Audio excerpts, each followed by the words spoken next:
It's time to talk fantasy football. It's time to let them know. Where you let us crunch the numbers while you crush the competition. So grab your playbooks and crack a cold one, because here's your hosts, Teak and Baney. Here to wrap up your week for week 13, our sits episode. We're just going to dive right on in. I know some players are going to come up from the starts episode that we talked about, but we'll get right on into it. Yeah, so QB. we talked about this guy on the mailbag segment, and I hate to do it, but Jordan Love is my sit this week. Kansas City's defense has been one of the more surprising stories this entire season, to be honest with you.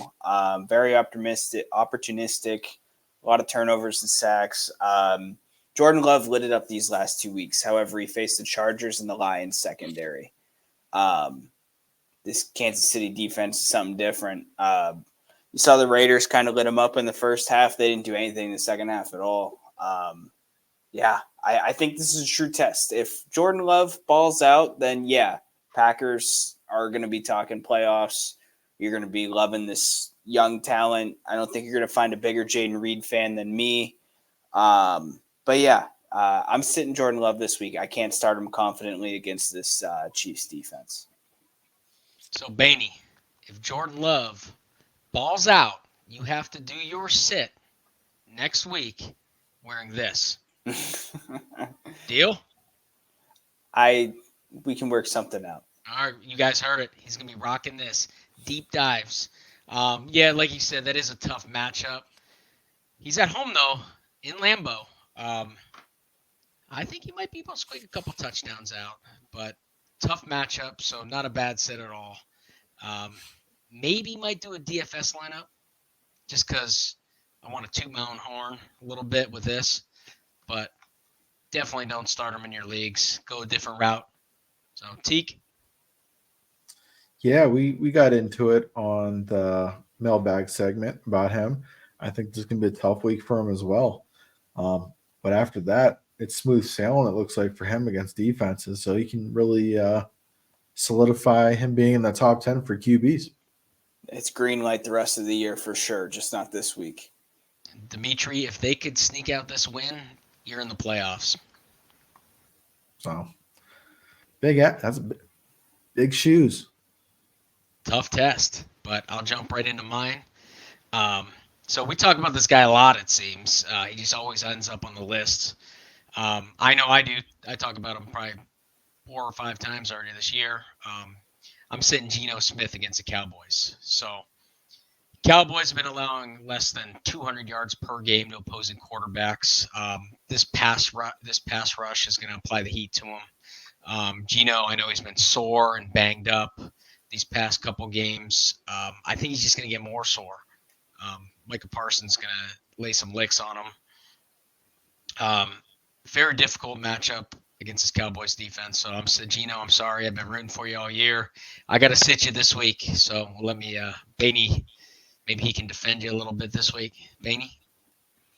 Geno is my eternal fate. I said that at the beginning of the year. You were going to feel like a superhero having him the first couple of weeks, and then they were going to play the real defenses of the NFL.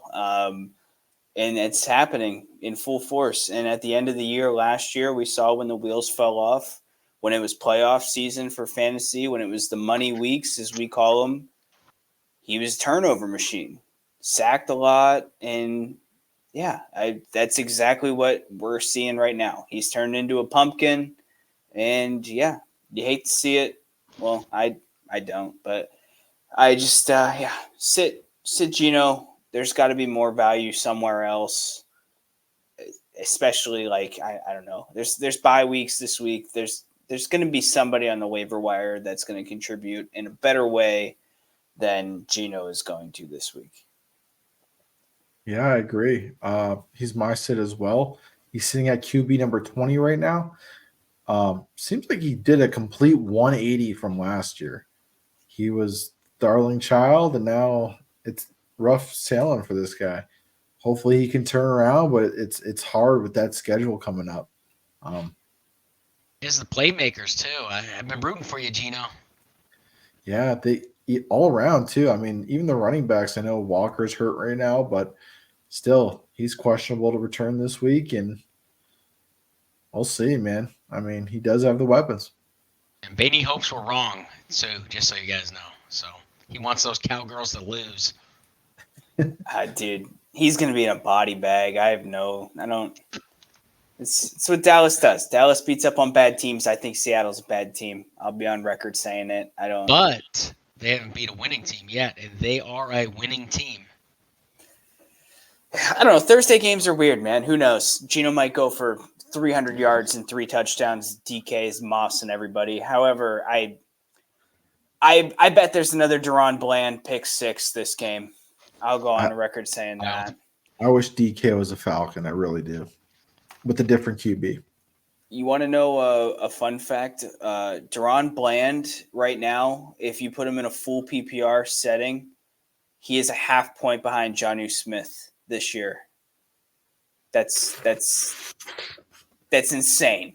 That's how many picks, yards, touchdowns. It's ridiculous, dude. So yeah, I'd put my money on Deron Bland scoring over probably Lockett scoring this week. He's about to break CMC's record of most consecutive touchdowns. Jeez. But moving on to the running backs. Yeah, I'm going to sit Joe Mixon this week. I have concerns about the entire offense, truthfully, top down. He's a running back who needs touchdowns to be fantasy relevant. They try to give him the workload. I just don't see any scoring opportunities for this offense. I don't see much red zone work. Jacksonville's defense sneaky been decent, honestly. Pass rush getting after it. Yeah, I don't know, man. Defensive, like it was a divisional game against Steelers this last week. Usually the backs see all that work. Joe Mixon was really nowhere to be found. Yeah, I don't know. Like I said, from the top down, I have concerns now. Joe Burrow covers up a lot of stuff. He's gone. T. Higgins is gone. I don't think T. Higgins is going to come back. And Jamar's biggest play was off a tip ball. So, there's just no usage on this team that I like. And Joe Mixon is going to be a casualty of that. Like I said, I just don't think there's going to be no scoring opportunities for this team. So, I don't like Joe Mixon. I didn't really like him in general, but moving forward without much passing threat, not a fan. Yeah, Baney, I 110% agree because Joe Mixon is my sit as well. Used a great word, and Jags' run defense has been sneaky good.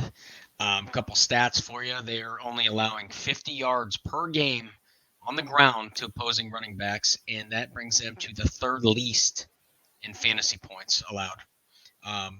So sneaky good, perfect word for it. I think this Jags offense is going to they're going to click. I mentioned Ingram getting a couple tutties. I think that Bengals run game is going to have to go out the window aside from dump offs if they can get him the ball, but they haven't been. So yeah, my sit as well as Joe Mixon. I guess my only question is, because that was a close scoring game the whole way through. They only got 8 carries last game. Why? Normally he's getting 13 plus. So I'm saying he disappeared in a divisional game. Divisional games when you grind your backs and you just hope you escape with a win. And this guy was gone, nowhere to be found. That made no sense to me, especially with a backup QB who's very new too. So I don't know if it was just part of the game plan or what. But this guy usually sits year by year around running back 15, and he's hovering right now. He's at 17. If he duplicates these attempts throughout the rest of the season, he's going to fall tremendously. But it's just sad to see because all the weapons since he has, now that they're gone, he can't benefit from it. It's actually hurting him more than helping. Yeah, I thought he was going to be the X factor in that game. Every time we play the Bengals, I always see Mixon dancing in the end zone after he scores. So yeah, eight carries. That's crazy. I didn't realize that. But you said yours was Mixon as well, Badge. Yes. So I'm going here. It was one of your guys' sits last week. I think it's too good to be true this week. I'm going Bijan. Sitting at running back 9 right now, had his top game as a Falcon, 91 rushing yards and a TD, 32 through the air and a TD as well. He's going up against the Jets defense that's underrated against the run. I know you drafted him high. You're not going to sit him the way you draft him in the first or second round. But for DFS, I'm kind of shying away from him. I believe the Jets are going to focus on stopping the run and letting their cornerbacks go head to head and make Ritter beat him with his arm. We all know Ritter has a turnover problem. I think they play into that, stopping what the Falcons do best, and that's running the football. Yeah. This Jets defense has shattered their projection in fantasy scoring the last 2 weeks in a row. And I'm telling you, I'm very happy that I'm going to be starting them this week in my matchup. Like you just said, take away weapon 1, make Ritter be weapon 2. That's a recipe for success. It's going to be a gross game. And yeah, DFS lineup, I wouldn't sniff, especially at the price that you have to pay for Bijan in DFS. It's just not warranted to me, especially when this guy logs games where he's getting out snapped by second, third string running backs. It makes no sense. Bijan had a great week. However, if you really break down snap share, it wasn't anything differently that he's been seeing week in, week out. He just did more with the production. So, it's frustrating. You got to be frustrated, Teak. This guy is world-class talent, and we just don't get to see it. It's a bummer. It's a real bummer. Yeah, good news is, though, he's young and he has a lot of room to grow, so you might see him in the future. But he was my sit last week, proved me wrong. Only hope there is you can keep that momentum up, build that confidence up in him, and they feed him the rock. He breaks a big one, catches some balls. But, yeah, this matchup against this Jets defense is a tough matchup. Again, Teak touched on it. You got to start him in your leagues most likely. You took him in the first round. We all took him early. But, yeah, tough matchup against the Jets. So, DFS lineups go a different route, in my opinion. But I said that last week, so who knows?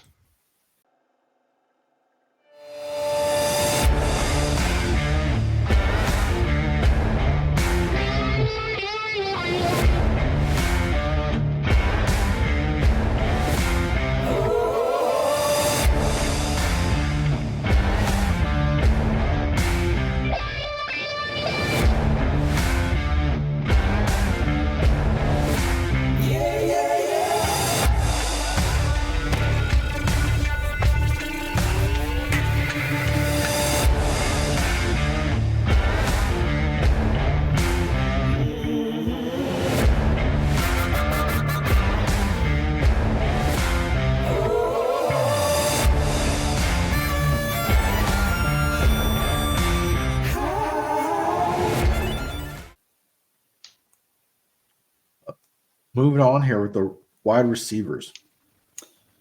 So I'm taking Amari Cooper as a sit this week. And to be honest with you, I don't care about the matchup. I don't care what team he's playing. He's probably going to be on this list. Reason being, who's the quarterback? Who's playing quarterback this week? Are the ribs an issue? I think the ribs are an issue. Dr. Deepak Shona said that rib injury could take 2 to 4 weeks. Best case scenario. And 4 weeks is still showing a dip in production. So, I mean, your wide receiver going across the middle or just getting hits in general. Nobody wants to get hit in the ribs. I just think that there's a lot working against this Browns team right now. I think we've officially hit the Browns. This is the Browns moment. Injuries across the board everywhere. And Njoku is becoming a target hog all of a sudden, even though he's dropping some of those. But yeah, I just I don't know. I just think there's a lot of risk baked into an Amari Cooper start this week. And yeah, like I said, I don't even care about the matchup. I care about the other stuff. I care about the guy who's throwing the ball, and I care about the rib injury. So maybe he'll get marked out. You won't have to think about it at all, but there's got to be safer options somewhere else. Yeah, that QB situation over there is tough, regardless of the ribs. But yeah, he took a shot. And when these guys hurt their ribs, I know they can play through it, but they all say that, I mean, it is painful. So he could tough it out.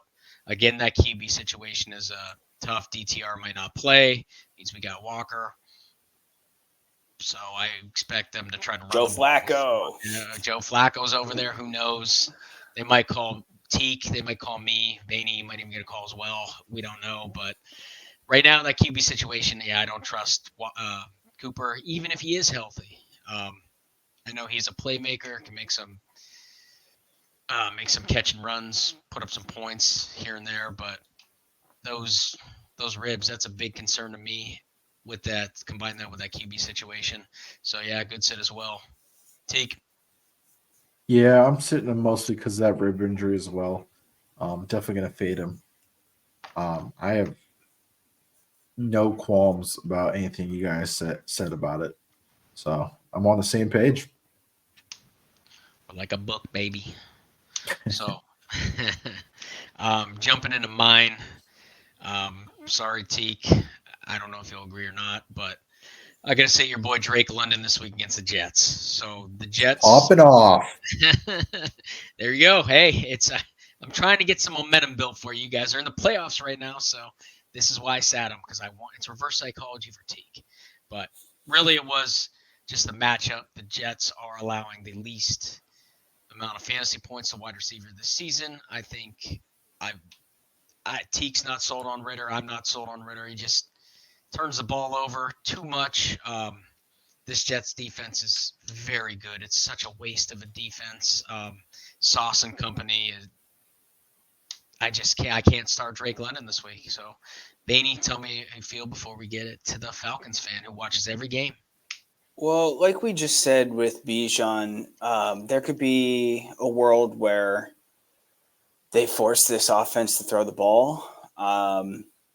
Drake London is definitely going to get you at least 5 catches. He does that every single week, whether or not it leads to any production at all. It doesn't matter. It seems to be 5 catches, tons of targets, and just nothing to show for it. And that's just Ritter, and that's just Arthur Smith's offense. But yeah, dude, Sauce Gardner is very legit. And the guy on the other side is very good as well. They just are great all over. Like you said, just total waste of this defense. If you could take this defense and put it just on a different team just for the season, just Super Bowl. However, they're tied to whatever dumpster fire they're putting in at quarterback. So it's a bummer. It's a good sit. Really is a good sit. Shouldn't be. Drake London should be a top player in this league, but unfortunately, an Arthur Smith offense, we'll never know. Yeah, I agree. On all fronts, I think they're going to throw the ball more this game. They're going to have to, I believe. But does it revolve around Drake London? I don't think so. I think it's going to be a tight end show. I think you're going to see Kyle Pitts and Jonnu. So Hopefully Pitts. But moving on, my wide receiver, he's hot. Probably the hottest commodity right now out there. I know a bunch of us on the podcast love him. I got Tank Dell this week as my set. Wide receiver 14. We talked about it last week, how the numbers are skewed because the Dolphins laid a smacking on this defense. That week, I think I put my eggs more towards Nico Collins this week because they're going up against, Tank will be going up against one of the best cornerbacks in the league. So that's where I'm at with the game script. It makes sense. I just don't know if I will be able to sit Tank Dell. I really like the player. Really like CJ Stroud a lot. Like I said, if you're betting against Stroud, I just don't know if that's a great decision. But yeah, I don't know. Oh, we've seen it. It's a carousel with this team. Somebody goes off every single week, whether it's Collins, whether it's Dell, whether it's Brown. I don't think Brown's going to go again this week. So, but like you said, though, Surtain shadowing, that could be a real problem. So I could see it. I could see this working out, that it's a Collins week for sure. Yeah, if Noah Brown plays, I think I like this more. But yeah, this Denver defense, this 5-game win streak has been giving up 16 points per game. So if someone's going to break that, it could be Stroud. However, I always play by the numbers. I don't have Tank in any of my fantasy leagues, but as far as DFS goes, I'm probably not going to look that way just because how hot this Broncos team and defense has been. So this is actually going to be a tough matchup, I believe, for Texans offense. So I don't hate it. All right, moving on to the tight ends. So we're hitting the trifecta here, boys. All right.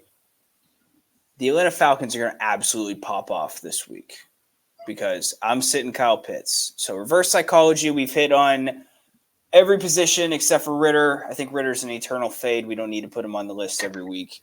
But Pitts this week. We did hit on every position.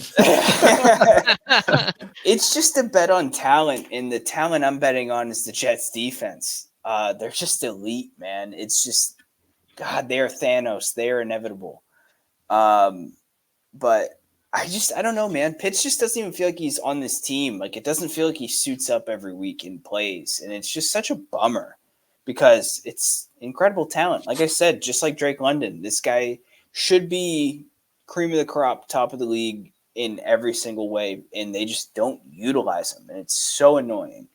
But I think that it could be a total turnover fest, to be honest with you.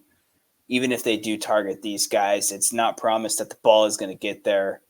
So, yeah, Pitts, I just really think the Falcons are going to have a tough time on offense.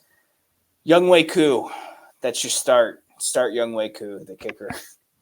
Because, I don't know. I still bet the Falcons win this game, though. I'm standing on that. And my future is intact. Falcons can make the playoffs without a winning record, and I love it. I don't know if I would bet that. They struggle against QBs that we have no clue who they are. So this could be a breakout game for, I think, Boyle starting again, isn't he? Yeah, dude, Tim Boyle. I think he has a college year of 1 touchdown and 13 interceptions. And I think that's his best year in college football. Yeah, Pitts, to me, it's so confusing because he's so athletic. I know we talked about a potential injury. Teak mentioned that they're downplaying. I don't know. I don't know what's going on. I don't know what to say. I mean, 1 touchdown all year, 2 targets last week, tough matchup this week. Yeah, that's all I got. Hey, I might start all the Falcons in a lineup just for the heck of it, just to see. I don't know, but rub some salt in the wound here for Teak a little bit. Dodging balls everywhere. So we talked about Deron Bland. Deron Bland has more career touchdowns than Kyle Pitts. Kyle Pitts has 4 touchdowns in his career. Yep. That's a shame. But you can't make it up. They're in the playoffs. Get in, you never know. Yeah. So win that division. Teak, I'll let you go. I know I agreed with you about your start on this one, but I was being nice because he's my sit. I got Pat Freiermuth, tight end number 20, had a huge game, back from injury, 9 catches, 120 yards this week. Goes up against an Arizona defense that's good against the tight end position, believe it or not. Everybody knows a QB's favorite target when in doubt is the tight end, and so does the defense. I hope I'm wrong on this one because I have Muth in this big league badge talked about with the starts, but I can see the DC looking at last game and prepping it for this week. So can't turn a blind eye to it, especially when Steelers outperformed a lot on their offense. I obviously disagree. I haven't missed a start this week, so I have to disagree. I'm a homer. No, I'm just kidding. But no Matt Canada. I'm rolling with that hot hand. So 58 games, first 400-yard game, and then Fryermuth leads the week in receiving yards as a tight end, and probably debatable one of the worst offenses or the worst offenses in football. So I have to disagree. I hope you're wrong, and I hope I'm cheering next week. But I'll go into my sit now. I'm probably going to get a lot of shade for this. I know you guys, especially Baney, loves him. This guy's been a target machine. I'm sitting Trey McBride against Pittsburgh. So my rule, perfect week, bust week. Forget what you saw the prior week. Pittsburgh simply does not allow points to tight ends. I don't know if it's because they leave them in to block to help out on that pass rush. I'm forgetting what I saw last week last few weeks with all these targets. I'm going with the numbers. They're allowing 4-point average to tight ends, fantasy points, 4 points. I got to sit Trey McBride, the target machine this week. Baney? I was very close to making Trey McBride my start this week. Reason being, Kyler just peppers the tight end. He has his entire career. When they traded for Zach Ertz, he peppered him. Now McBride is an up-and-coming tight end in a lot of eyes of fantasy experts everywhere.